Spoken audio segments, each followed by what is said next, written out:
This week on Pat and Bish versus everything, we go versus the Royal Rumble. It wasn't good. We go versus Ice. Also, not very good. We go versus the Super Bowl, which is not going to be very good.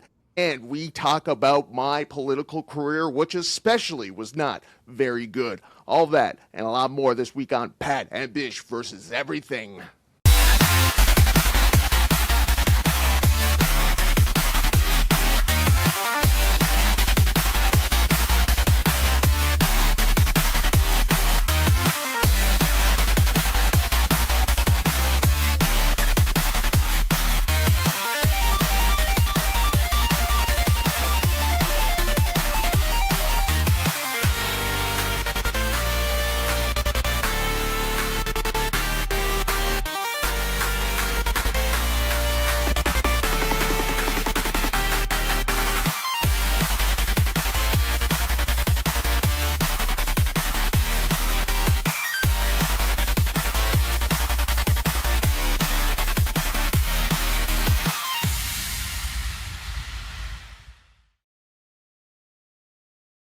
Oh yeah, it's episode 2, week 2 of Pat and Bish versus everything.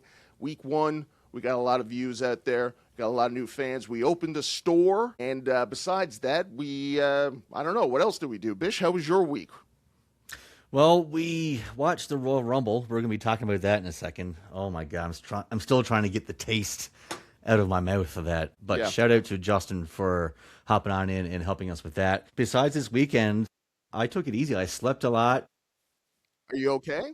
Oh yeah, no, it was great. I just had a chance to take some naps, go to bed early. I mean, recharge the batteries. It was great. That's right, it was your birthday week too. It So was you my birthday are weekend. allowed Yeah, to.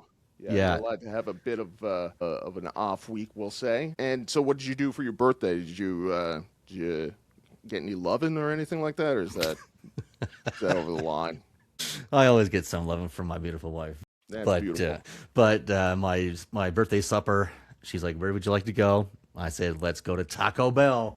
And Yeah. I went hard on the Taco Bell. Like I've been pretty much dairy free, gluten free, sugar free all this month. So I broke my diet pretty hard this week. That's probably why I was sleeping a lot. Probably had a sugar crash or something here and there. But yeah, I went hard on the Taco Bell, pounded back a deep and delicious McCain cake. If you don't know what they are, vanilla, Google it. Oh my God, Yes. they're delicious. That Their name. is great. When we were in Vegas, we ate almost exclusively at Taco Bell. Yeah, and so I know that you are a real supporter of the Taco Bell. We just had one open up here, the first one opened up in Newfoundland, and I drove by once. It's opened up now for about a month. I drove by once maybe a week ago, and there's still a lineup of cars going down the block, so I haven't had the opportunity to get in there yet. Oh man, go for the new deluxe box. You get a little bit of everything. You get like a little couple of cheese burritos. You get some tacos and this, that, and the other thing. Yeah, good stuff. What Delicious. did you wash that down with a Baja Blast? Unfortunately, the Baja Blast was out of service when I was there that my night. But God. that is, of course, my go-to when I go to Yes. Taco Bell. It's Baja Blast. But Yeah. I might deluxe just go box through- and 2 soft tacos on the side. I just demolish it all in like 20 Yeah. seconds. Yeah, Yeah, and then you ate all that cake. kidding me? And ate all that cake. Yeah. I do love a deep and delicious as well. They have I like the marble, I like the vanilla, I like the chocolate, but my go-to is the coconut. Oh, that's my least favorite, the coconut. I cannot believe it. Oof. We'll have to have a spirited debate about that at some will. point in time. But if I may, my friend, can I start to show off with something else that I did not like before we get into the Royal Rumble? I got to say, for my birthday gift, my lovely wife purchased us some Tom Green tickets. Tom Green is on Yeah. tour. Yes, my God. The Stompin' Rodeo Tour or something, whatever it's called. I'm a big fan of Tom Green. Have been for years, ever since he Yes. humped his first dead moose. I still listen to Check the OR on the daily. Yeah. Very, very Yeah, I excited don't for the believe show. Yeah. So we get there. The place is packed. And within the first 5 minutes of him and his show opening, he made fun of, first of all, he said, who out there was all at the lineups yesterday, referring to the separatist lineups here in Alberta. And half the audience started cheering and going nuts. And then he pretty much called them MAGA of the North and started saying, where's all your MAGA hats? And all that stuff. So he lost half the crowd like Wow. right away, like boom, done. And then the show was 3 hours long, Yes. and the last hour of the show was Tom singing "The Gambler," if the chorus over and over and over again. You get the know when to hold him, know when to Yeah. fold him. He did it probably, I shit you not, 35 to 40 times. And then he got Just on his phone. continuous, or was he Just breaking into continuous. story? Just continuous. Over and Wow. over again. You're like, come on now. Come on right there. Let's go. Yeah. And Yeah. he did like 40 times in a row. I'm not even kidding. No, I believe it. And then he took out his phone and he started having a conversation with Chat GBT on his phone, just about nothing. And he did that between the Gambler and the Chat GPT thing. That was a full hour of his show. People were leaving before it was over. I wish I could have left before it was over, but I was being blocked by an entire family in a row. So Yes. a lot of people. So it was horrible, horrible experience. I do not recommend. Tom Green -5 stars. I'm so Ooh. disappointed. So Well, disappointed. it's I'm not surprised. I actually went to. I didn't tell you this, but my brother got me tickets when he came to St. John's in 2024, and he I skipped the first act and came while he was still doing his thing. He had a good audience, hot audience. He didn't say anything divisive like yours, but it was clear very quickly that this was going to be about him singing songs more than telling many stories about his time in the spotlight. Mm-hmm. And so I did leave early, and I'm a big Tom Green fan too. But here's the thing: is like I'm not going to see Tom Green to hear him perform music. No, I want to hear jokes. I want to see a comedy show. I'm not going there to hear him butcher, and I mean absolutely butcher, Tragically Hip and Wheat Kings and another song. I mean, it was like Was he I had to put my performing hands over these? my ears. Like it was so bad. He was trying to be serious. Yeah. And Wow. it was so bad. Wheat Kings was the worst thing I've ever heard in my life. As I said, if I could have walked out, I would have. But Yeah. yeah. It's unfortunate. He was performing all serious songs too, and it doesn't work. Tom Green is a guy that has built his career on being insincere, and you can't really take anything that he's doing seriously. Like, frankly, doing the Gambler song for an hour straight, that's more aligned with what a Tom Green show would be about, just trolling people. Mm-hmm. It would be annoying, obviously, to be part of that joke, for the joke to be played, but going and hearing him doing his original music, and he brought his dog out on stage, and it was just sort of cheap pops kind of thing for that. So yes, pretty much the same show we had. Yeah, he brought his dog on stage, and yeah, he started singing his originals for his wife and shit like that. And it was just Yeah. like, why am I here? Like this is not what I purchased. No, I know. I've heard that the Kenny versus Spenny tour is pretty good. When they go out, they give you more of what you're looking for. Were you a big Kenny versus Spenny fan? Love Kenny versus Penny. Absolutely Yeah. loved. I've So seen it I every think they're single actually episode. going out. They're going out on tour sometime this year again. So give them a shot. Perfect. Also, Tom Green would not respond to our request for an interview, which maybe is probably good. Probably for the better. Yeah. Yes. For the best. Yeah. Now, Aaron, we know every week on Versus Everything, we do a variety of topics. Last week, I wanted to do a segment about disinformation, but we got to chat for so much longer about all these other different things that we never really got the chance to do it. So this week, we're going to do our first little bit of disinformation, and I was going to do a different story. We had talked about doing a different story about disinformation, but after our conversation about ICE, I felt we had a duty not only to our audience, but to you specifically, Bish, to circle back to this topic.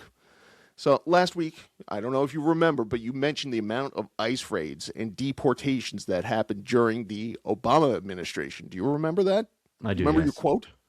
I don't remember the quote exactly, but I do remember talking about The it. Yeah. statistics, I should say.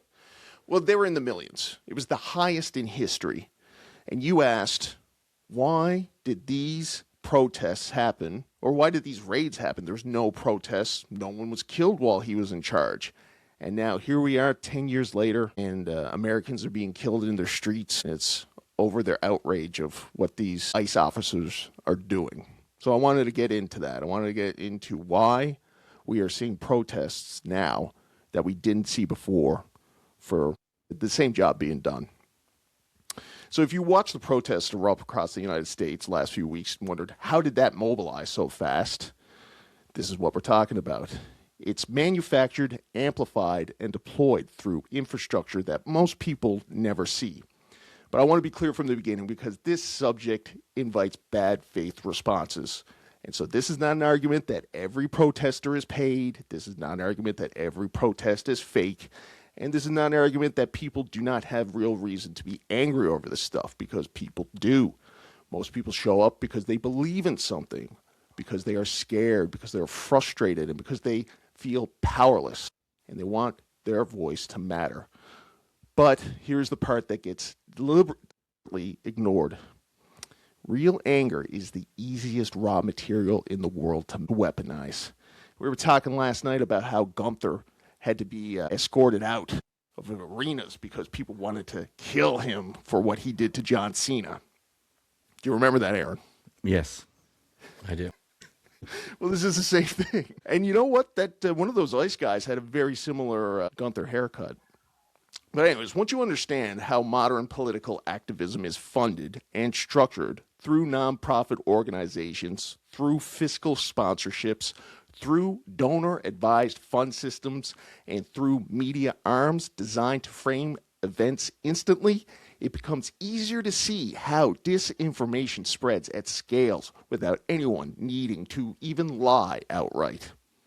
So I want to walk you through what I call the protest pipeline. That's me. I came up with this. It's called the protest pipeline. And I'm not going to talk about ideology. This is not a pro-Trump thing. This is something that goes across, but Trump does factor into it. So I'm going to start with a name that keeps showing up in reports and in congressional letters and in academic research. Aaron, have you ever heard of a gentleman by the name of Neville Roy Singham? I have not, no. No. Well, Neville Roy Singham is a United States tech entrepreneur and the founder of ThoughtWorks, and he has been linked in media reports to a network of advocacy organizations and media projects that promote strongly an anti-United States and pro-Beijing narratives. That's right. This is an American citizen that has not been living in America for a long time, is living in Singapore, and seems bent on the destruction of the democracy in the United States. And by extension, if you're Canadian, you should care about this too. So different sources map the Singham network differently, but a few names appear again and again in the material people cite. And these are nonprofit organizations called the People's Forum, Code Pink, who is co-founded by Jody Evans, who is Singham's wife, Breakthrough News, the Party for Socialism and Liberation, and Allied Front organizations, and the Act Now to Stop War and End Racism Coalition. Aaron, who wouldn't want to be part of a coalition that wants to stop war and end racism? Would you say you didn't want to be part of something like that? Well, I mean, Trump has this thing called Board of Peace. I wouldn't want to be a part of that. So, I mean, it all depends on what the structure is and all that stuff. But yes, Sure. Generally being part of something that is anti-war would be a good thing. Absolutely. Now, look, I didn't bring up Trump at all. It has nothing to do with what I'm talking about, but you did. And this is what it all comes down to. And then we're going to save you, Bish. I'm going to save you by the end of this. I'm going to make you feel better about everything in the world, okay?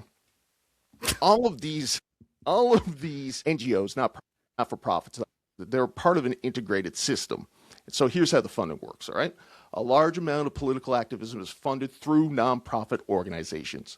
Nonprofits collect large donations and spend money on staff, rent, events, printing, media production, education campaigns, and organizing, I should say. Depending on the structure, donors are often shielded from public scrutiny. So we don't know typically who it is that's investing this money into these groups. But one of the more important tools in the system is called fiscal sponsorship. And that's when an established not-for-profit organization becomes the legal and financial home for a project. And it becomes the umbrella building a new institution from scratch. So this is getting into the weeds a bit, but I'm going to jump ahead to to paint how anti-immigration and customs enforcement activism fits into all of this, okay? So the current controversy is anti-ICE organizing particular rapid response street action, which is all of the stuff that we're seeing that's going down in Minnesota. And it appears to be supported by professional activist networks that were already mobilized around other issues. People throw the word radicalization constantly, and it's usually used as an insult, but this is what this is. It doesn't require secret meetings or hypnosis. It requires repetition. It requires emotional framing. It requires a story where one side is pure and the other side is evil. And it requires media channels that repeat that framing endlessly. Does that sound familiar? A little bit.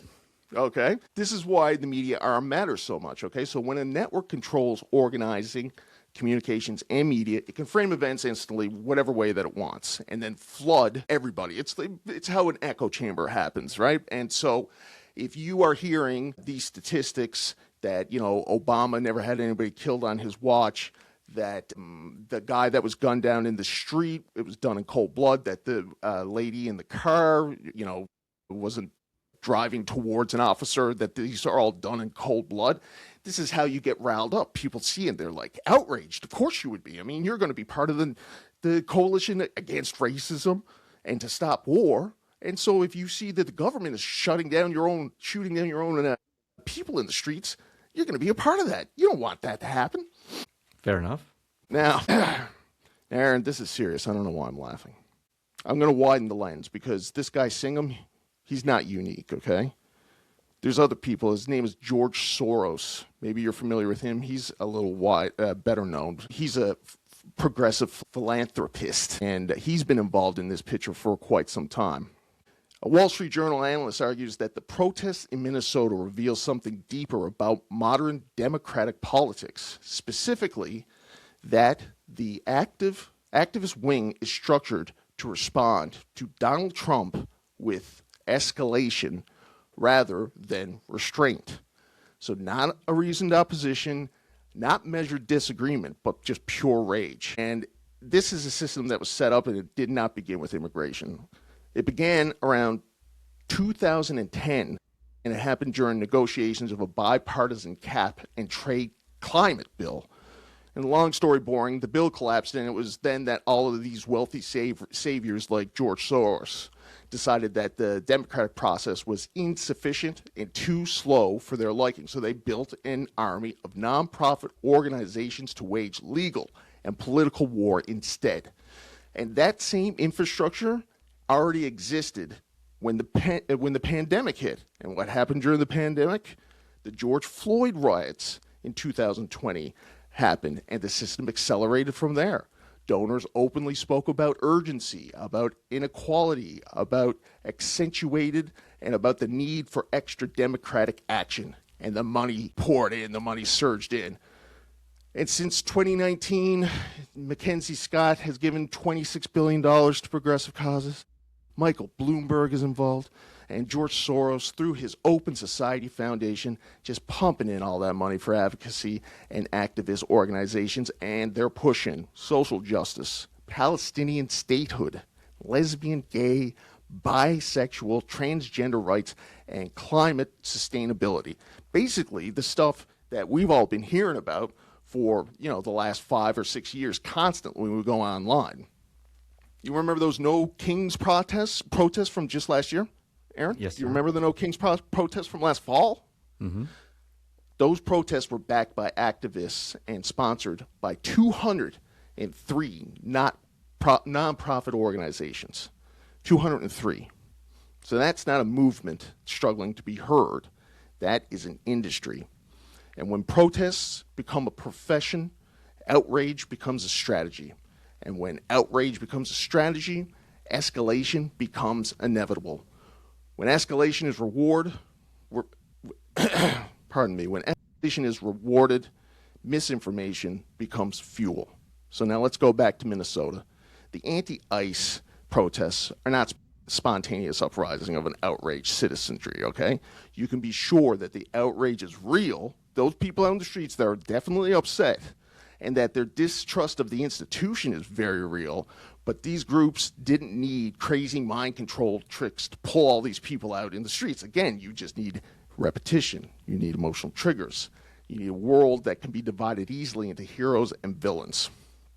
So when the media arm plays on repeat, Tim Walz, governor of Minnesota, urging people to record the ICE agents' operations on their phone and help create a database of what he called atrocities, this is what that is. And it also reminds me of another thing you said last week. Aaron, do you remember when you said you lost faith in the Democrats? I said what? What was the event that you said happened within the Democratic Party that you said, I'm done? Bernie Sanders, when they replaced Bernie with... That's right. They screwed Hillary. Bernie Sanders. It's the same people that are organizing this stuff that did that to Bernie Sanders, and they're still cheating to get their way. It's a quote that I'm going to give to you to keep in mind, and it's been said that if you hate the way the Democrats govern, you should see what they do when they're not in power. And that's what all of this is about. What you're seeing on the news is not being done by ordinary people. Ordinary people don't post advertisements targeting hotels that rent room to ICE agents. Ordinary people do not coordinate campaigns to pressure car rental companies to not do business with ICE agents. And ordinary people do not build databases tied to federal operations. This is what professionals do. And professionals are trained, paid, housed, insured, and coordinated by nonprofit organizations. And so this is an issue, as I said at the beginning, this is bigger than Trump. This is a bigger issue. It's not even partisan. The bigger issue is that disinformation thrives when political infrastructure prioritizes pressure over persuasion. That's right. That's a lot of alliteration there. That's a lot of P's. I'm not asking you to take my word for it. Just watch a fast event. Just watch how fast an event becomes a storyline. How fast a claim becomes a known fact, even from last week. How fast people are sorted into good and evil with no time for evidence and no patience for due process. The protests in Minneapolis capture an underappreciated fact about the Democratic Party, and that is configured to react in unreasoning rage to everything President Trump does. Donor class progressives, they believe they're helping the Democrats and hurting Trump just by shoveling money into these nonprofits. And the big rub of this at all is that if you don't believe what these people are saying, then you are immediately lumped into a group where you love Donald Trump and that you are MAGA. And so they've already set up a wall for anybody to not disagree with the message that they are putting forward. So here's what I want from all of us, but especially you, Aaron. Please take away from this segment. Stop arguing about what you see on the street, Aaron. Street footage, that's the end of the pipeline, okay? Start asking who built the machine, who funds organizing hubs, who controls the messaging, who benefits when confusion spreads faster than facts, and most importantly, who decides what people are told about their own government before evidence is ever examined. People have the right to protest, but when protests become profession, when outrage becomes strategy, and when misinformation becomes fuel, you're no longer strengthening democracy. You are digging a mass grave for it. And as of this week, there are 2 bodies dumped in that mass grave. 2 bodies that thought they were doing the right thing because they were told their government was turning fascist right in front of their eyes. And now, thanks to our little talk, you know a little bit more about who told them that lie and how they got them to believe it. Thank you, Aaron. Back to you. Thank you, Conan, for that deep dive and insightful. I don't even know what to call that. Let me ask you now, Aaron. Do you think about ICE? Do you think about what you're seeing a little bit differently now? And if you don't, you can say that as well. I may have to go back and re-listen to this conversation again and start to ask some questions, but I could see that you're trying to go somewhere with this, so I will do my due diligence as a civil. I was just thinking about all that stuff right off the top of my head too. Do you believe that? I can believe that. Yeah. But that was good, though. That was good, Conan. That's good. Try to get people deep in thought here. Try to get the juices flowing a little bit, something a little bit out of the box. I appreciate what you're trying to do here. Look, ultimately, at the end of the day, and I got to stop saying that. I'm hearing everybody use that cliche at the end of the day. But ultimately, you could be angry about what's going on, which a lot of people are, or you can be less angry. I'm less angry because I don't think anything. I don't think that the government down in the States are fascist, and I know that they're not going to take over Canada. But that doesn't mean that maybe Alberta will leave, which is a larger conversation, perhaps for next week. Who knows? For a different day. Yeah, I agree. Now, Aaron, speaking of ice, there was a bit of a controversy last week. Was it last week that Yeah. that local promotion who you do ring announcing with, RCW, they made the news, the wrestling community news, when a wrestler hit the ring to the song Ice Ice Baby, and he presented himself as an ICE agent in a heel move. And so why don't you tell us a little bit about that? Yeah, apparently no one had any prior knowledge to this. He had something like a jacket or whatever over his vest, so no one actually saw the ice on his back. And he went to the sound guy before his match and suggested the music change. And people are saying, well, with the promoter, but like, how did he not notice and all this stuff? Well, I mean, I don't know. Steve said Steve, the owner of RCW, he released a message statement saying that he had no prior knowledge, and now the wrestler is fired. And sometimes Steve, he does do the ring announcing, and he also wrestles on his own show. So he's busy all the time. So, I mean, it's very possible this guy was hiding his stuff and not communicating with Steve. That is quite possible Steve didn't notice. Now, I could be wrong, too, in the video that they shown online. I could be wrong, but it seemed to me that Steve was ring announcing that night. So it's quite possible he had no idea. You weren't at this show. No, I was not at the show. And what was the reaction do you know what the reaction was when the wrestler hit the ring? And what did he say? I don't know what he said, but I mean, just from watching like a couple seconds of the video that's online, it seemed to me that there's a pop in the crowd. So I'm sure all the Alberta separatists were cheering it on. But I mean, wow, I'm sure that just because there's people cheering, that doesn't mean that there wasn't anybody offended. And of course, it happened on the same day that Pretty was shot. So I mean, was it bad taste? In my opinion, yeah, definitely bad taste. But the guy was trying to get heat. It's wrestling, and this thing just blew up. It went viral all over the place. And I guess like people were 50-50 on it. You were either like, this is ridiculous, this shouldn't be happening. Like Danny Savage, I don't know if anybody's seen his Facebook. He's a Savage Media. He's been going after these guys all week long. And then other people are sticking up for Steve and saying, like, it's fucking wrestling, get over it. Like, yeah, Sergeant Slaughter did it back in the day, blah, blah, blah. Doesn't make it right, but it's wrestling, get over it. So I don't know how anybody else out there feels, but for me personally, bad taste shouldn't have happened. Won't happen again. I can guarantee you that. And, but yeah, just do you agree with the decision to stop booking this guy or to fire him? I've heard two things. So I heard that he was already on the way out of the organization anyway. Okay, so this was kind of like a grenade he was tossing. Just a grenade he was tossing. So yeah, he pretty much just didn't give a fuck what was going on or what he did that night because he knew he was on the way out. So there you have it. Interesting. I mean, that kind of gives it a different context. If he knew that he was going out and that it might hurt the company, then I have a bigger problem with it than if he thought that it would be interesting or a fun or an entertaining way to get some heat. Which the wrestler also released a statement though saying that no one had any idea about it, and he apologized and stuff like that, and that he was just trying to get heat. So I mean, I don't know. Was he trying to throw a grenade and just didn't give a fuck? Possibly. Was he just trying to get heat? Possibly. Was it overblown? Definitely.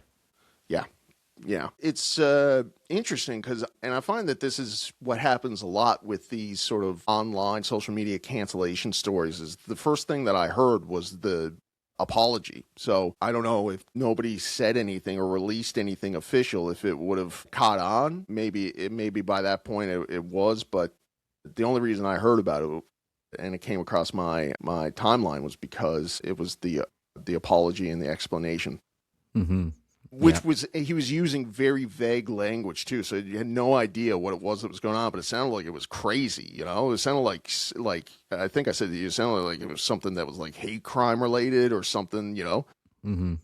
vulgar maybe. And And then, so when you hear it's like this guy going out and saying that he's an ICE officer, it's like it lessens how bad it is. I think because my mind had already gone to these like crazy places of what this guy did. But just some wrestler portraying a character trying to get heat at the wrong moment, right time, bad taste, whatever you want to call it, just bad everything. Sure, yeah.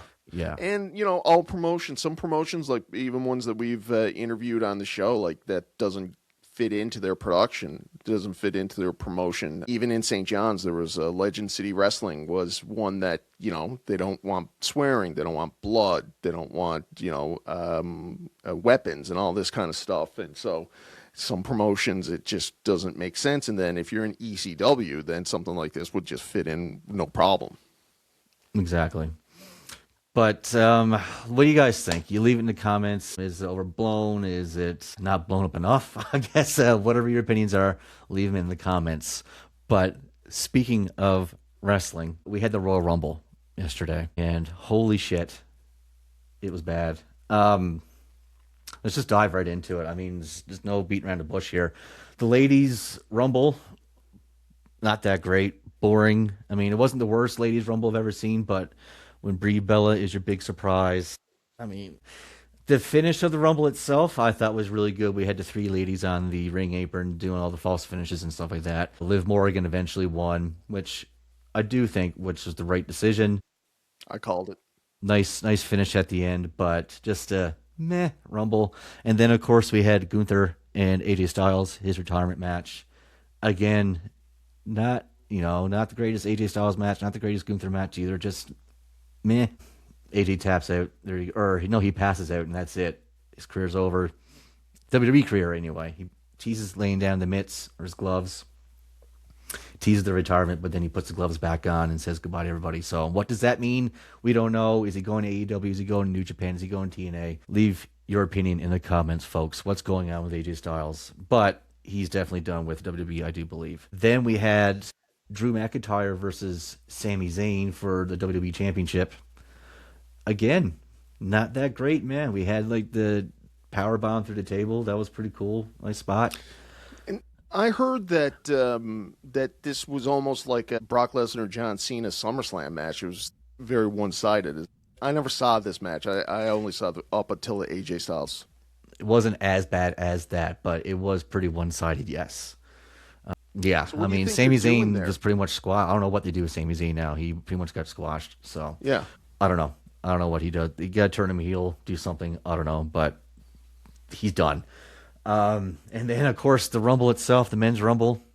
You weren't there to see it, but I thought Javon Evans had a good showing.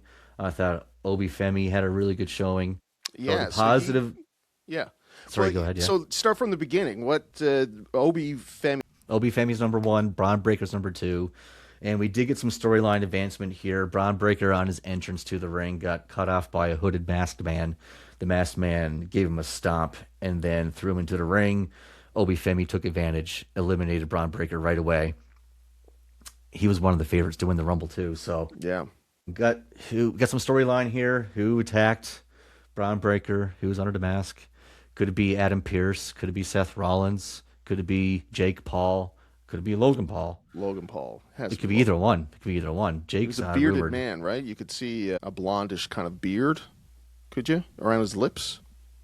I didn't see any blonde beard on the lips, honestly, but who knows? It could be anybody. So that'll be an interesting storyline going forward.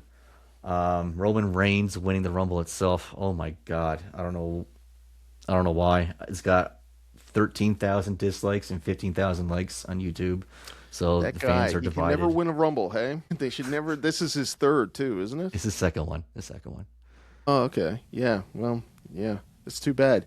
He's not around a whole lot. I guess it's going to be him and CM Punk. I think that for the most part, the negative stuff that I heard is that there was no surprises. No surprises. Jericho never showed Jericho, up. Yeah, just meh. And I don't know.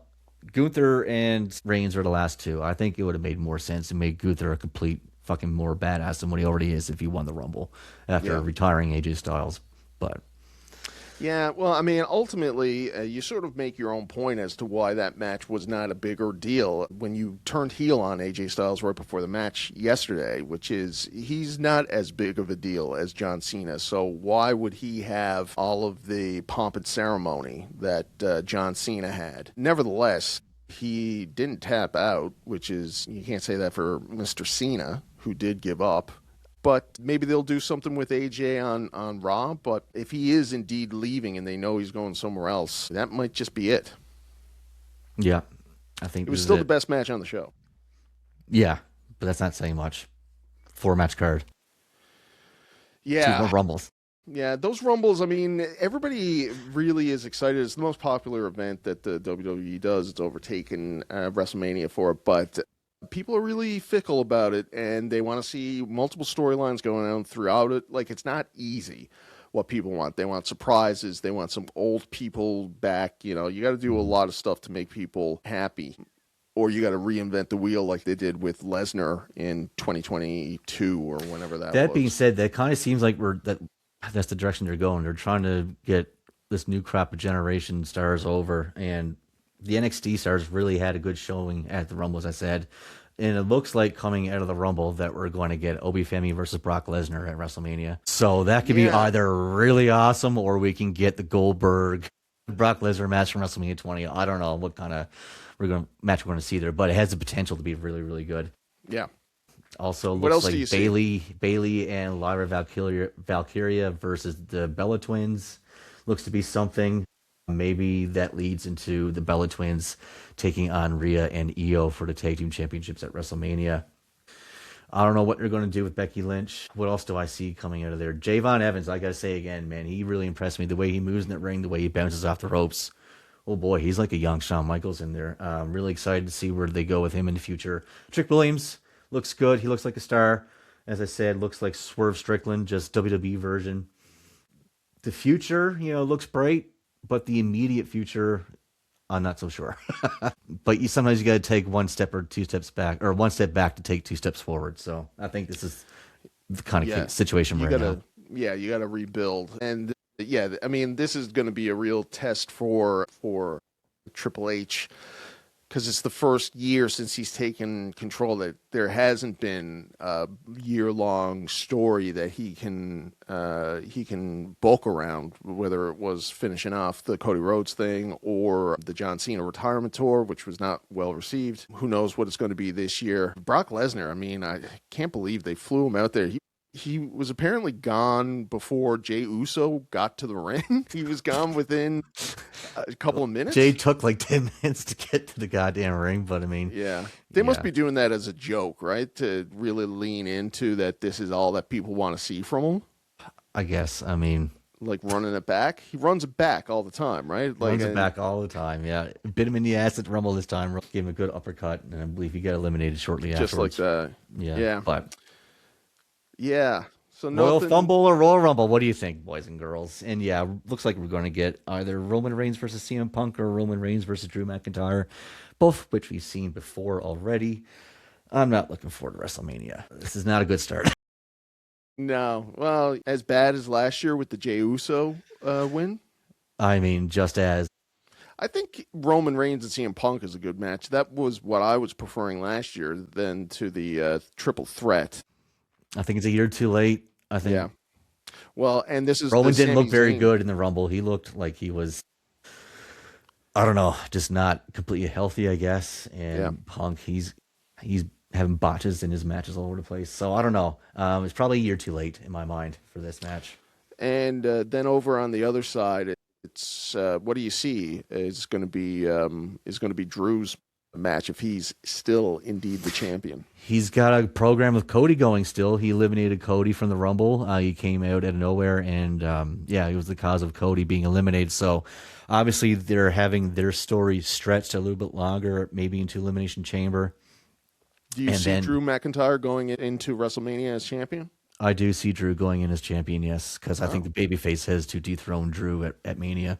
Yeah. Yeah. And do you see Jacob Fatu being added to the mix in this? Don't know. Possibly. I don't know what. There's so many things. Folks. There's so many like little loose ends everywhere. Right? There's no like fluent direction, I guess you can say. But we'll find out over the next coming weeks. Yeah, well, yeah, this is just the road is now beginning, and they've laid some of the track for it, but we'll see. We'll see. They really they started off, and now I think he's Paul Levesque saying Raw is a new era has started, right? It's a new era every week.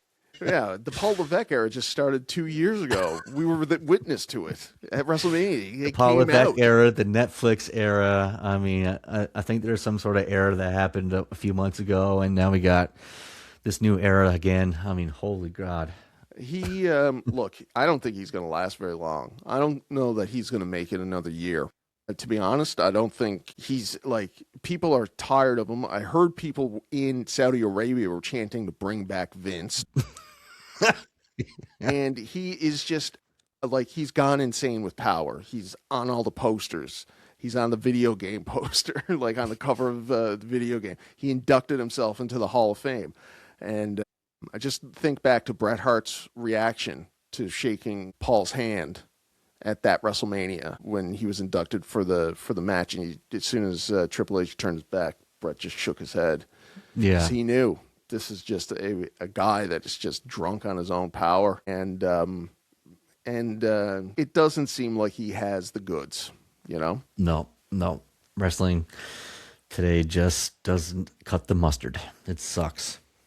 The creative is just not there. Even Roman Reigns said recently in an interview that we have to, or they, as in WWE, have to keep up creatively. They have good leadership, but yeah, he the said creative that is not he there. liked Paul or Nick Khan. Yeah, so he thinks that the money, the business side of it is Is good, great, but the creative is just not there. I would imagine that Roman Reigns is more of a Rock. If it's indeed it's Rock versus Triple H over like a power struggle creatively, I think he's got to probably be more on the Rock side. Agreed. All right, so what's next, my friend? Super Bowl, I suppose. Aaron, Super why don't you tell Bowl. us what's going on in Super Bowl? What is it? Super Bowl? What? Oh my God, 53? 50 something, yeah, 53, I think, yeah. Is it? I just I pulled don't know, that. 50, 51, 52, 53, somewhere around here. Yeah. All right. Maybe 51, I don't know. But regardless, we got the Shithawks versus the Patriots, Drake May and the Patriots. Darno made the Super Bowl before Allen, before a bunch of people in his class. It's crazy. I think it's got to be Drake May and the Patriots. It has to be. I really can't see the Shithawks getting past the Patriots defense and Drake I got to May. ask you, because you only refer to them as the Shithawks. What do you got against these guys?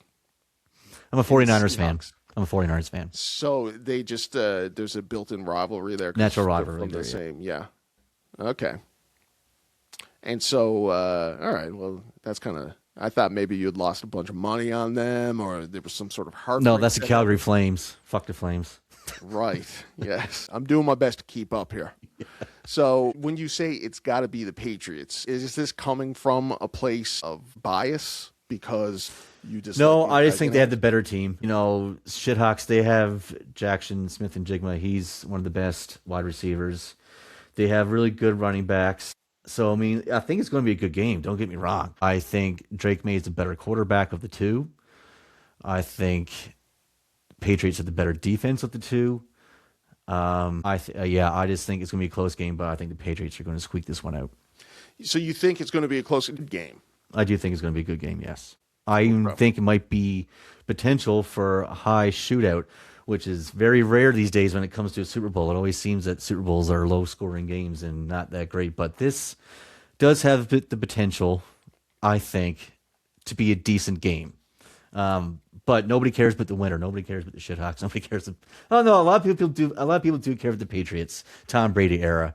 But I mean, so is there any storyline? What's the storyline going into this? That there's no storyline really. No, at all. Hey, well, that's not interesting. Drake May and the Patriots have had the easiest schedule all year long and the easiest playoff schedule, so they haven't really been tested, except for maybe once or twice all year. So I don't know. Maybe they're going to have some over cockiness going in. Have they not been battle tested enough? Maybe the Shithawks are more thick in the skin that way. I don't know. But I think it's just going to be a back and forth shootout with the Patriots defense maybe getting the better of the Shithawks, and we see a 33-30 Super Bowl. Okay, well, I mean, I'm obviously going to go for the Seahawks. Sounds like I don't have much choice. But is there anything you want to put online for this? Oh, we've had all kinds of bets in the past. We've had to shave our beards. We've had to go sit on Santa's lap. Yeah. I don't know. What kind of punishment are you thinking of this year? I don't know. We haven't even really discussed this, have we? No, we haven't. We can actually leave it up to our audience if they want to leave it in the comments. What is a good punishment for our Super Bowl bet? Leave it in the comments. And if we do choose your idea, Condon, what do you think? Should we send that person a T-shirt from our store? Yes, that's right. We got a brand new store with a couple of designs. Yes, I think so. And we should, yeah. So that's what we'll do. Good idea. Bob's your uncle. Leave in the comments, folks. What is our punishment for the Super Bowl? Now, as I like to do, I like to ask ChatGPT about it. And here's some suggestions. Do you want to hear some suggestions from ChatGPT? Sure.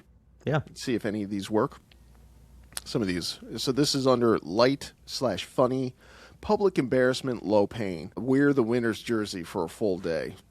Loser buys wings and beer for the group at the next hang.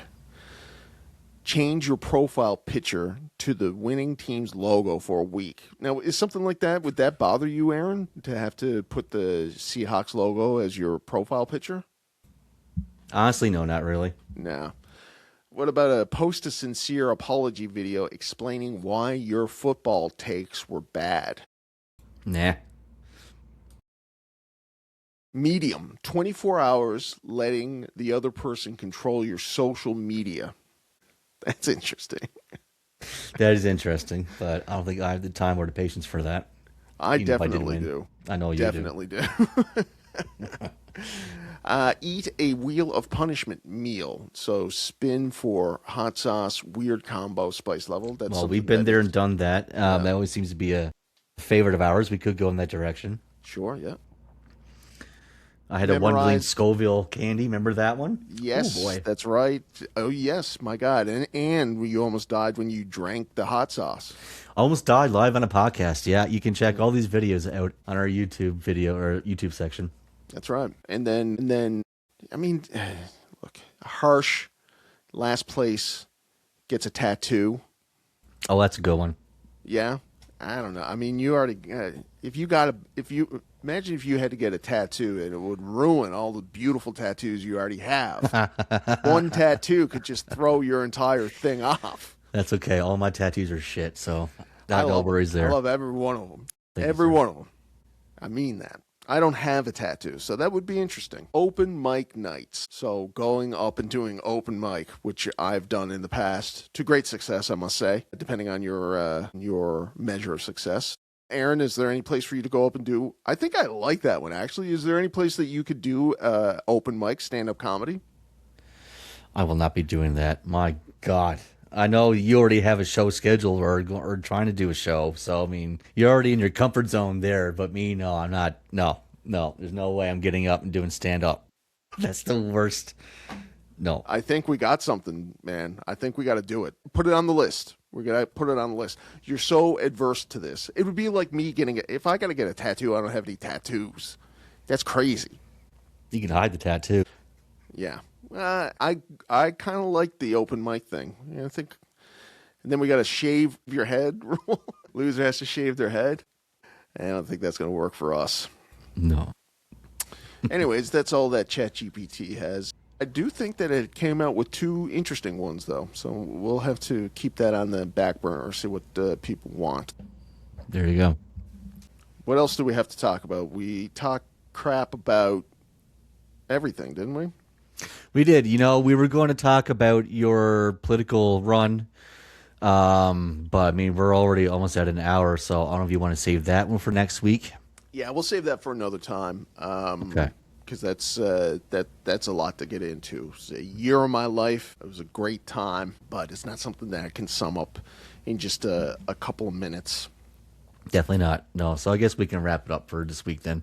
Well, Aaron, do you have anything coming up this week that's going to be interesting? Going to any shows?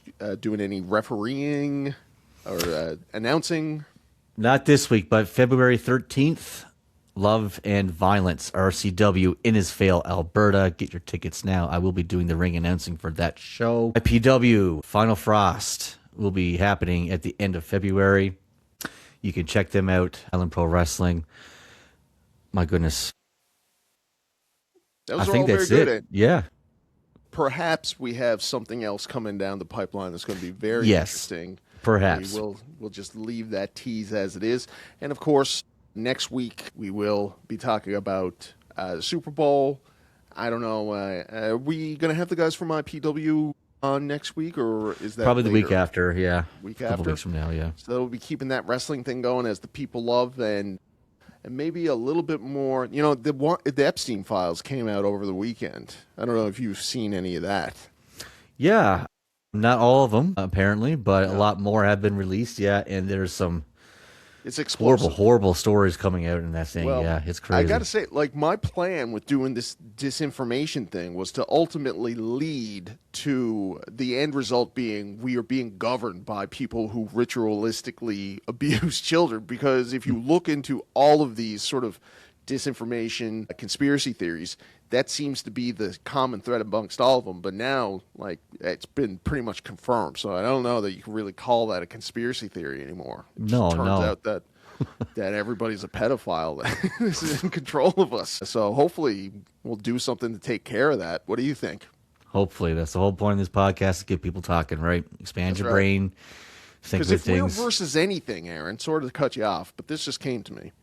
And maybe you'll agree with me on this, but you don't have to. But if we're versus anything, Pat and Bish are versus pedophiles. We can agree on that. Yes, wholeheartedly. Beautiful. All right. Well, thank you very much. Great way to Looking end the forward- show. Yes, looking forward to getting back at it next week. And remember, everybody, as I like to say at the end of every episode that I do, and I'm trying to remember the exact phrasing as I'm talking about this, and I'm blanking on it. I got to be honest with you, but I believe it's like something like prepare for the worst, but hope for the best. Hope for the best, but prepare for the worst. Cool. I like it. You could do that. All right. Bye-bye. All right, buddy. See you later.